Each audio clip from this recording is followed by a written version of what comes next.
네, 청기노설 시작합니다. 저희 파트너 MC 장원 모셨습니다. 어서 오세요. 네, 안녕하세요. 반갑습니다. MC 장원입니다. 네. 네. 자, 오늘 바로 들어갈까요? 네. 이동관 대통령 특보 네. 방통위원장으로 지명 예정자. 네. 지명 예정자란 말이 있을 수가 있나요? 그냥 특보로 하겠습니다. 네. 특보 논란, 아들 학폭 논란이죠. 네. 계속 커지고 있는데 저는 이 그 논란을 지켜보면서 정말 궁금했던 게 하나 있어요. 도대체 뭘 믿고 네. 이 부분인데 아. 이동관 특보는 도대체 뭘 믿고 방통위원장을 하려고 하는 걸까? 음. 그다음에 윤석열 대통령은 도대체 뭘 믿고 방통위원장을 시키려고 하는 걸까? 저는 이게 궁금했느냐. 네. 왜 이런 말씀을 드리냐면 지금 뭐 불거진 아들 학폭 논란이 있잖아요. 여기에다가 MB 정부 때 홍보수석 지내면서 방송 탄압의 일선이 있었다는 뭐 얘기도 그 전부터 많이 나왔던 거잖아요. 이 두 가지는 숨겨졌던 이슈가 아니라 이미 다 노출될 대로 노출된 이슈였거든요. 네네. 더구나 아들 학폭의 경우 정순신 사례가 이미 있었잖아요. 근데 정순신 사례는 낙마로 결국은 귀착이 됐잖아요. 네. 방송 탄압 같은 경우는 적폐청산 수사 대상이었어요. 그리고 윤석열 대통령이 그 국정농단 수사를 지휘하면서 했던 그 일환이었어요. 그러니까 오히려 윤석열 대통령이 먼저 경계를 해도 부족한 대상인데 네. 방통위원장을 시키려고 한다? 네. 그러니까 이해가 안 되는 거죠. 그래서 도대체 뭘 믿고란 말이 그래서 나오신 거군요. 그렇죠. 네. 그래서 도대체 뭘 믿고 이런 움직임이 지금 나타나는 걸까? 네. 라고 생각을 했는데 근데 이 질문엔 함정이 있습니다. 어떤 함정인가요? 지금 도대체 뭘 믿고 라고 하는 질문은 네. 냉철한 이성으로 결정을 내렸을 것이라는 내지 내릴 것이라는 가정을 전제하는 건데 이게 함정일 수가 있다. 아, 네. 아. 현실은 네. 그게 아닐 수도 있다. 아, 전제부터 틀렸을 수 있다. 냉철한 이성이 아니라 뜨거운 감정이 격동한 결과일 수도 있다. 아. 뜨거운 감정이 격동한 결과라고요? 네, 그럴 수도 있다. 이렇게 놓고 본다면 뭘 믿고? 라는 질문은 성립이 안 될 수도 있다. 라는 말씀을 오늘 드리고자 하는 건데 네네. 제가 이렇게 말씀을 드리는 단서부터 한번 이야기를 해봅시다. 지금부터 두 개의 인용문을 읽어드리겠습니다. 첫 번째는 이동관 특보 본인이 용산 출입 기자들한테 입장문 돌린 적이 있어요. 네. 그 가운데 한 대목인데 한번 들어보시죠. 2019년 12월 2일 MBC 스트레이트 하나고 의혹 방송은 본인의 징계를 피하고자 학교 비리 의혹을 제기한 교사의 일방적이고 왜곡된 주장을 여과 없이 그대로 보도한 대표적인 악의적 프레임의 가짜뉴스입니다.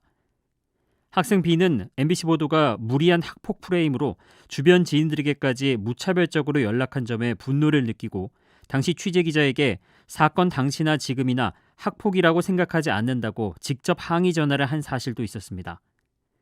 실체가 불분명한 이른바 진술서를 어떤 동의 과정도 없이 공영방송에서 보도한 무책임한 행태를 개탄하며 방송의 자정 능력 제고가 시급한 것을 절감하는 계기였습니다. 네, 그 이동관 특보 입장문을 보면 1번, 2번, 3번 이런 식으로 넘버를 매겨가지고 항목별로 쭉 자세히 본인 입장을 서술을 해놓고 있는데 네. 7번 항목이 바로 이거였는데 이것도 좀 줄인 거예요. 네. 중략을 한 다음에 지금 전해드리는 거다. 이런 말씀을 드리고 또 하나 좀 들으셔야 되는데 본인이 자신을 학폭 피해자라고 그러니까 그 부르지 말아달라고 했으니까 그냥 동창생. 네. 이라고 했는데 엊그저께 이 동창생 입장문이 나왔잖아요. 네. 그 한 대목도 마저 들어주시죠. 실제로 지난 2019년 MBC 스트레이트라는 방송에서 이를 취재하려 했던 것으로 알고 있습니다. 당시에도 이런 정황을 말씀드릴까 고민했습니다. 그러나 당시 그분들께서는 본인이 수업 중이라 한두 차례 전화를 받지 못하자 언제 통화가 가능하냐는 확인조차 하지 않은 채 바로 전화번호를 가진 다른 동기들에게 모두 전화를 걸어 제 근황을 묻고 당시 사건에 대해 아는 것이 있는지 물으며 본인을 학교폭력 피해자로 확정지어버렸습니다. 너무 충격적이었고 분노하기도 하여 기자님께 몇 차례나 이런 방식의 취재가 불쾌하다고 말씀드렸고 고민 끝에 별도로 인터뷰를 하지 않았습니다. 지난 2016년경 MBC PD수첩에서 취재할 때에는 답답한 마음에 직접 김승유 이사장님께 페이스북으로 연락드리고 찾아뵈어 어떻게 하면 좋을지 고민 상담을 하다가 결국 선생님들께서 학교 차원에서 대신 답변하는 것으로 정리했습니다. 네, 두 입장문 공통점이 있죠. 네. MBC 관련 기술이 있다라는 겁니다. 네. MBC 보도의 문제점을 상당한 비중을 할애해서 성토했다라는 공통점이 있습니다. 네. 여기서 뭔가 좀 이상하다라는 느낌 안 오십니까? 네. 왜 MBC일까? 아니 그러니까 네. 이 두 개의 입장문은 이동관 특보의 아들이 정말로 학폭을 저질렀느냐 안 저질렀느냐에 대한 입장문이에요. 네. 그런데 두 입장문 모두 관련 MBC 보도가 문제가 있었다고 공히 성토를 하고 있어요. 네네. 본질이 그게 아니잖아요. 근데 왜 MBC를 여기서 그러니까 거론을 할까? 이건데 네.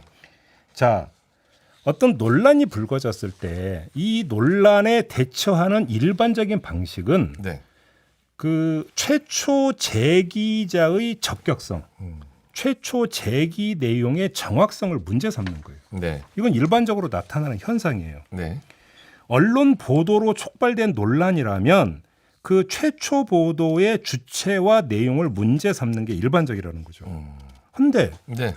이동관 특보 아들 학폭 문제와 관련해서는 MBC가 최초 보도 주체가 아니에요. 네. 자, 여러분들도 다 아시겠지만 아들 학폭 논란이 불거진 최초의 계기는 2015년 8월 서울시 의회에서였어요.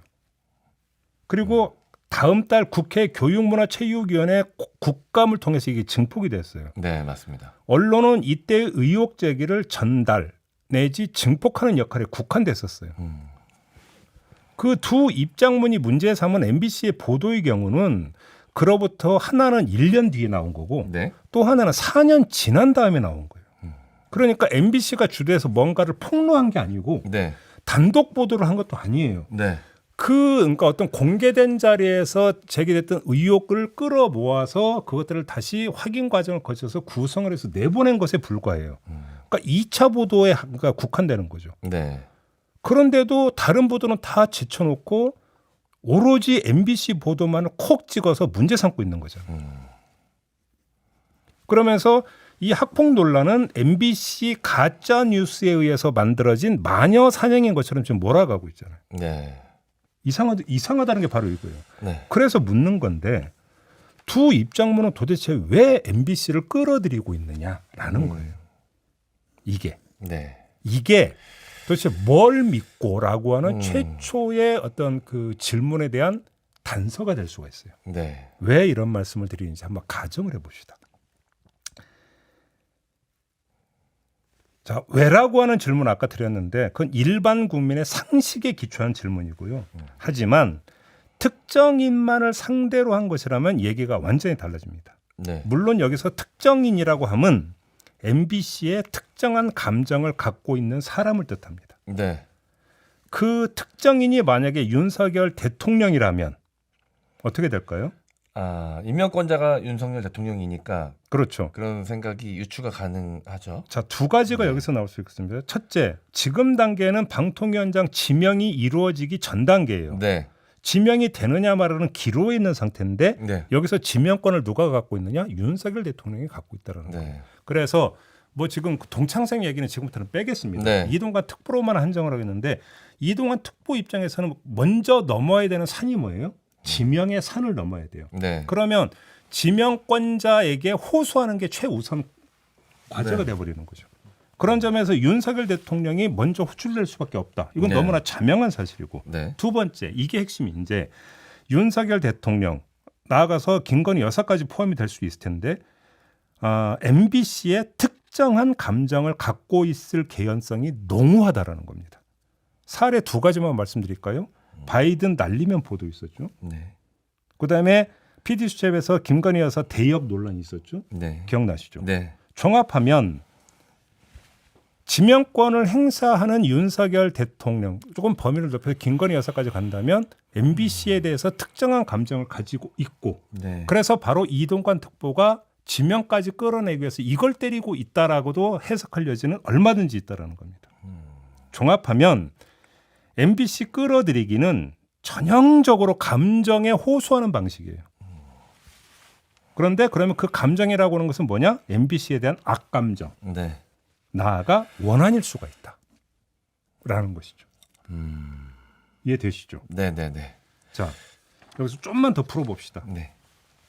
감정에 호소하는 방법이라고 제가 지금 말씀을 드렸는데 이걸 좀 더 상세하게 풀어드리면 이런 호소 방법에는 지금 3가지 코드가 내정돼 있어요. 1번 가짜 뉴스를 어필하고 있어요. 학폭 논란은 가짜 뉴스의 원상인 MBC에 의해 만들어진 가짜 뉴스다. 네. 라고 지금 프레임을 짜고 있어요. 최근 윤석열 대통령이 부쩍 가짜 뉴스를 성토하는 네. 연설을 많이 했던 거 기억나시죠? 네. 부합하죠. 어차피 이렇게 되면 일타쌍피가 될 수도 있겠네요. 그렇죠. 두 번째, 피해자라는 점을 부각시키고 있습니다. 이동관 특보와 그의 아들은 가짜 뉴스에 의해 희생된 억울한 피해자라고 하는 호소를 지금 깔고 있습니다. 그렇죠? 네. 윤석열 대통령은 본인은 공정하고 상식에 기초한 정의의 사도로 설정하고 계신 분 아니겠습니까? 네. 부응하죠. 네. 마지막 코드, 방송 적폐라고 하는 코드를 깔고 있습니다. 응? 자신은 MBC의 가짜 뉴스에 의해서 지금 마녀 상황, 난도질을 당하고 있는 억울한 피해자인데 이 억울함을 내가 방통위원장이 되면 결연한 의지로 승화시켜서 방송 적폐를 척결하겠습니다라는 다짐으로 네. 전달되고 있다는 것입니다. 바로 이 지점에서 아들 학폭 논란 말고 이동관 특보에게 더 씌워진 또 하나의 논란, MB 정부 때 방송 탄압의 주역이라고 하는 점이 재소환되는데 제 성격이 재설정되려고 지금 시도되고 있다는 겁니다.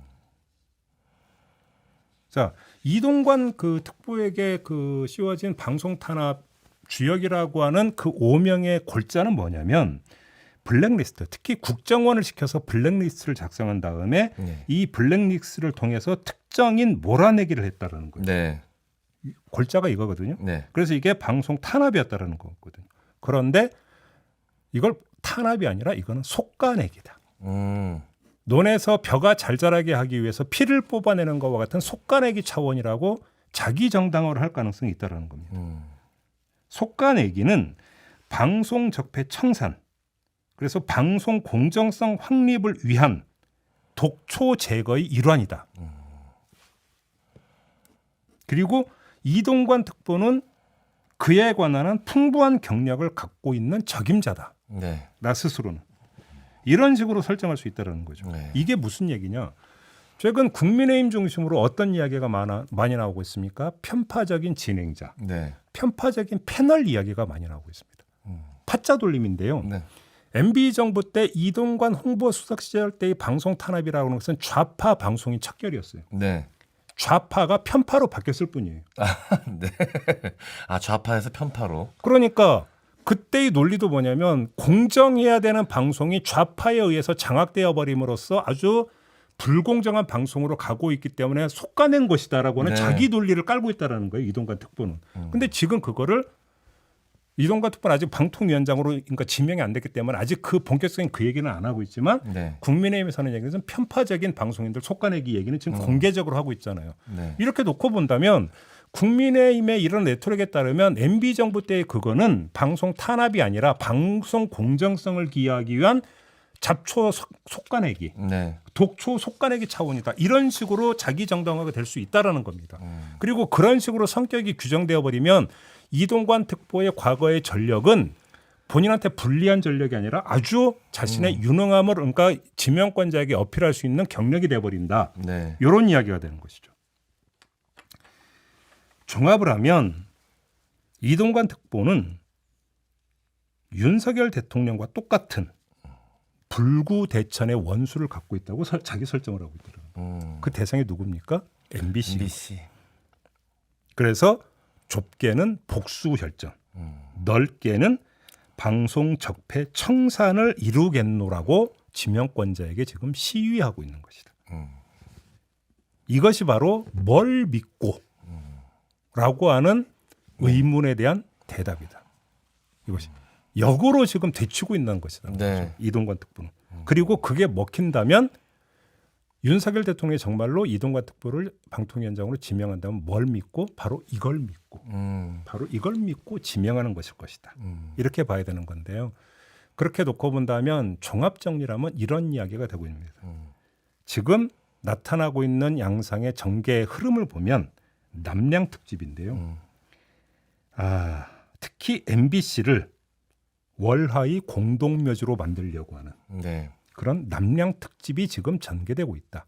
그래서 이동관 감독이 제작자에게 네. 저에게 감독권을 주십시오 라고 어필하고 있는 과정으로 네. 해석될 여지도 있다라는 말씀을 드리는 겁니다. 네. 그 공공의 적으로 MBC가 선정됐을 가능성이 있다. 그렇죠. 네.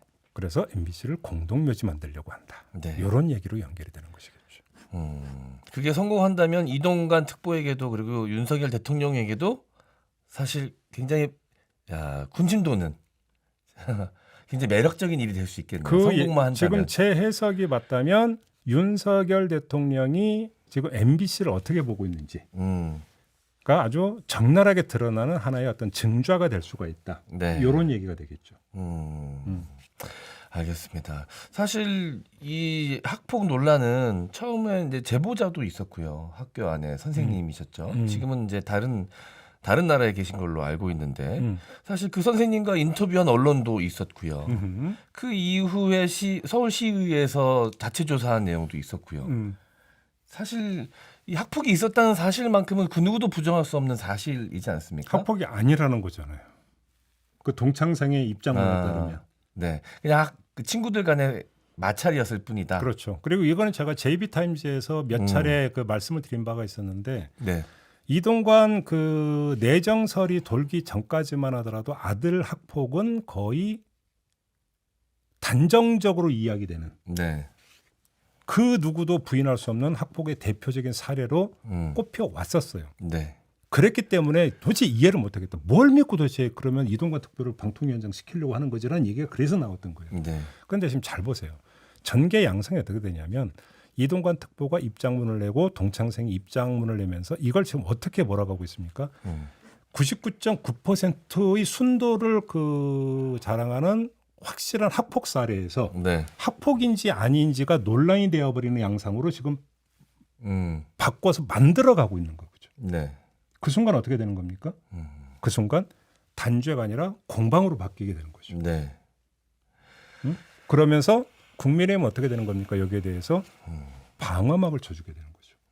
방어막을 쳐주게 되는 거니까 아들 학폭이라고 하는 것은 사실이 아니라 그냥 주장일 뿐이다. 그러니까 일방적 해석과 주장을 가지고 인사권에 제한을 두면 안 된다는 이야기로 연결이 되겠죠. 그리고 어차피 지금 청문회 거치고 그래서 그냥 임명장 주면 된다. 이런 네. 얘기로 연결이 되는 거겠죠. 제가 굉장히 요즘 혼란스럽습니다. 왜요? 시사 방송을 하면서 공부를 하면서 많은 보도를 보게 되고 뉴스를 더 많이 접하게 되잖아요. 네. 그러면서 제가 이제 영상을 통해서 눈으로 확인한 것, 혹은 오디오를 통해서 귀로 확인한 것들 자체가 그 사실 진위 여부 자체가 논란으로 변해버리는 경험을 여러 번 하면서 내 눈과 귀를 나 스스로도 못 믿게 되는 상황들이 생기는 것 같아서. 아 그래요? 네. 방송 영상이라 그러니까 어떤 취지의 말씀인지는 알겠는데 네. 그렇죠? 그러니까 지금 그 얘기했잖아요. 이게 얼마 전까지만 해도 너무나 이건 당연한 학폭 사례로 봤다. 네. 그러니까 여기서 지금 되치기까지는 안 된다더라도 물타기가 지금 이루어지고 있는 거죠. 네.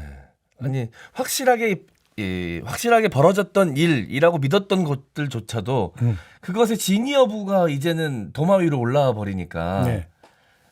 제가 믿었던 것들이 다 막 거짓처럼 이렇게 바뀌기도 하고 옛말에 그런 말이 그런 있죠. 것 자체로 논란이 생기니까 너무 혼란스럽습니다. 아무리 사실인 것도 여러 사람이 모여서 사실이 아니라고 하는 순간에 사실이 아니게 된다. 네. 라는 그 말씀이죠. 네. 제가 드리고 싶은 이야기입니다. 그렇죠. 근데 그런 일도 너무 자주 벌어지는 것 같습니다. 그게 결국은 여론 지형의 문제다라고 이야기들을 많이 하죠. 그런 점에서 결국은 출력 높은 스피커가 어디에 지금 집중되어 있느냐. 네. 그 얘기들은 이제 그래서 하는 거 아니겠습니까? 아무튼 그런 건데 제가 볼 때 그 이동관 특보 대표를 대상으로 놓고 이 사람을 어찌해야 되는가 지금 나오고 있는 거의 모든 미디어에서 다루고 있는 것은 이런 접근법이에요. 네. 그죠? 근데 뒤집어서 이동관 특보가 오히려 이동관 특보를 주쳐놓고 이 사람은 어떻게 지금 이 상황을 모면에 들어가려고 할 것인가 내지 돌파에 들어가려고 할 것인가를 봐야 된다. 네. 그리고 거기서 윤석열 대표 어느 지점에서 접점이 형성이 되는가 네. 이걸 봐야 되는데 제가 볼 때는 MBC더라. 네. 이런 얘기가 되는 겁니다. 네. 알겠습니다. 제가 이제 이 관련해서 이 일 관련해서 이제 방송 내용이 있으면 여러 가지 공부를 하면서 당시에 작성이 됐었던 진술서도 제가 눈으로 봤는데 그 진술서의 진위 여부 자체도 이제는 동창생이 그 입장문에서 밝힌 거 있잖아요. 네. 그렇게 되어버리는 순간에 네. 그래서 저는 딱 봤을 때 이 동창생의 입이 중요하겠구나라는 생각을 했었죠. 방송에도 그 말씀을 드렸는데 그리고 며칠 후에 바로 입장문이 나오더라고요. 네. 참 무엇을 믿어야 될지 굉장히 혼란스러운 시대에 살고 있는 것 같습니다. 네. 진실은 저 너머에 사라진 것 같은 느낌.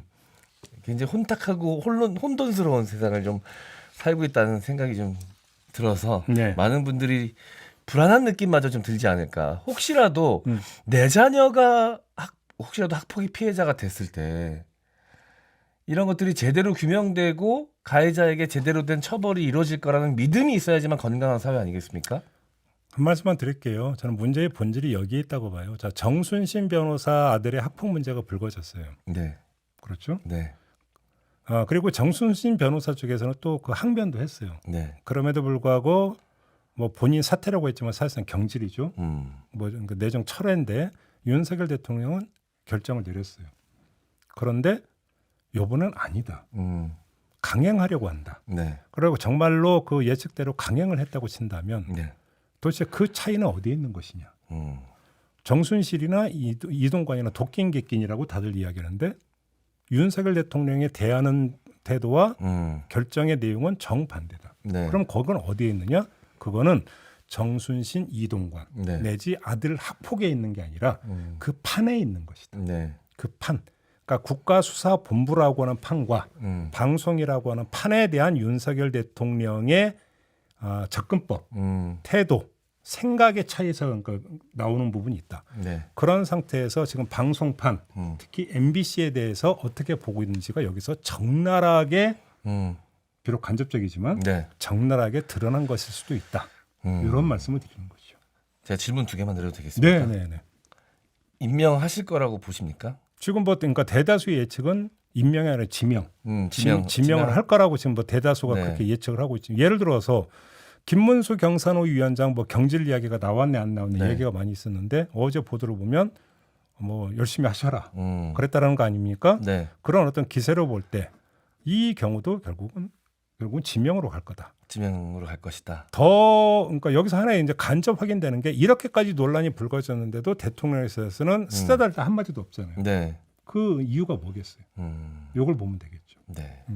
그러면 그 국민들 대중의 선택은 사실 어찌 될지 알 수 없습니다. 이동관 특보의 주장을 믿을지 아니면 그 외 다른 여러 가지 다른 보도 내용들을 좀 믿을지 그건 알 수 없지만 어떻게 궁극적으로 어떻게 작용할 거라고 보십니까? 대중의 선택은 총선도 앞으로 또 남아 있는 상황에서 분명 여론에 영향을 좀 미칠 것 같거든요. 제가 볼 때는 대중의 이제 선택의 평가겠죠. 네. 평가는 그 방통위원장 지명 내지 방통위원장 임명 단계보다 방통위원장이 되고 난 다음에 이루어지는 조치에 네. 달려 있다고 봐야 되겠죠.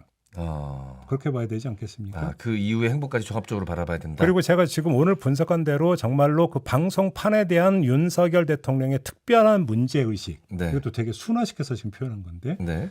특히 방송판 중에서 MBC에 대해서 윤석열 대통령이 갖고 있는 특정한 문제의식에 기초한다면 이동관 특보가 방통위원장이 된다면 뭔가 칼을 빼들 가능성이 높다고 봐야 되지 않겠습니까? 네. 그러면 그때 아마 대중의 평가는 더 집중이 될 거라고 봐야 되겠죠. 그거는 그때 가서 이야기도 늦지 않을 것이다. 네. 이런 말씀만 드리겠습니다. 알겠습니다. 네. 자, 우리 촌철님들이 남겨주신 댓글도 빠르게 좀 소개해도 될까요? 네. HB2님, YI님, 김종배를 엠크나이트에 초대하라 임장. 이건 제 개인 방송 얘기를 갑자기 하셔가지고 제가 초대석 방송을 하고 있는데 네. 거기 초대를 하라는 이야기신데 이게 이제 술 먹고 저거 얘기하는 저거 술 안 먹어도 됩니다. 예, 아, 그래요? 예, 그건- 물 드시고 음료수 드셔도 네, 됩니다. 나오는 음식 보고 결정하도록 하겠습니다. 아, 무조건 원하시는 음식을 맞춰드리겠습니다. 자, 이 방송을 통해서 제가 이거 확답을 바꾸고 가야 될 것 같은데. 자, 알겠습니다. 제가 한번 노력해 보겠습니다. 초롱님, 방송 장악하면 승리했다고 생각하겠지만 국민 저항은 그때부터 위기감 갖고 저항하기 시작할 겁니다. 네. 네, 물프레님, 이동관 특보는 신의 한 수에 나와서 누가 공영방송 보냐면서 진정한 보수는 유튜브를 본다 했는데 어찌 방통위원장을 할 수 있을까요? 그러니까 공영방송을 안 보는 이유가 음. 기울어져 있기 때문에 안 본다라는 네, 거잖아요. 문제가 있기 때문에 안 보는 것이다. 그걸 그러니까 내가 이제- 문제 바로 잡겠다. 그렇게 나서는 거죠. 음, 그래서 그때는 좌파였고 이번엔 편파라는 거잖아요. 네. 그죠? 네. 답은 같은 듯 다른 답은 말입니다. 이미 나와 있습니다. 네. 알겠습니다. 네. 아, 자, 청기노설 오늘은 이렇게 마무리하고 인사 나누도록 하겠습니다. 임장 수고하셨고요. 네, 감사합니다. 저도 물러가겠습니다. 고맙습니다.